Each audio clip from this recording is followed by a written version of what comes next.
It's never a good sign when the original creator of a game series gets laid off right after the sequel gets announced. And not only that, right after the studio is bought out by EA. Plants vs. Zombies 2 is not a bad game, but a lot of the creative vision was lost without George Fan, the designer of the first game, to help guide it.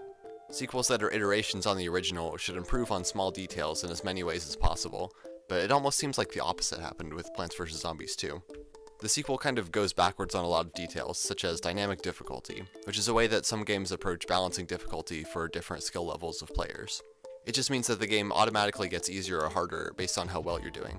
Lots of games do this to various degrees of success, but generally if the player notices it happening, it can damage their experience a lot. Also, you could just let the player adjust the difficulty themselves, which is what a lot of games do now.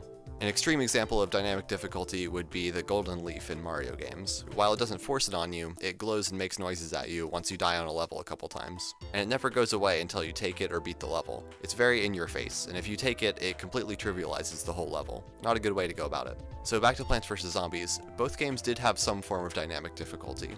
I should note that Plants vs. Zombies 2 did recently get rid of dynamic difficulty, but not until almost 4 years after the game came out, which is well after myself and most other people had stopped playing. But anyway, George Fan recently did an interview on a podcast called Designer Notes, where he briefly talked about dynamic difficulty in games. He said that when he realized a game was adjusting its difficulty on its own, it cheapened his experience with the game. He didn't really talk about Plants vs. Zombies 2 directly, but his description of dynamic difficulty cheapening certain games was exactly how Plants vs. Zombies 2 did it. Instead of figuring out how difficult the game should be, it adjusts at every single level.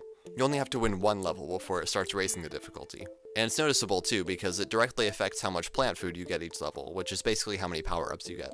But the first Plants vs. Zombies, which George Fan more or less created, basically just changes how fast the waves of zombies come based on how well you're doing. It changes the downtime between waves, but it doesn't exactly make the game easier or harder. The zombies always have the same amount of health, move the same speed, and do the same amount of damage no matter what.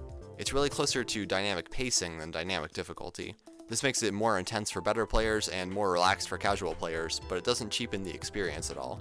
It changes the feel of the game depending on how you're doing, but it's really the same difficulty. And this kind of dynamic difficulty is so subtle that the vast majority of people would never notice it.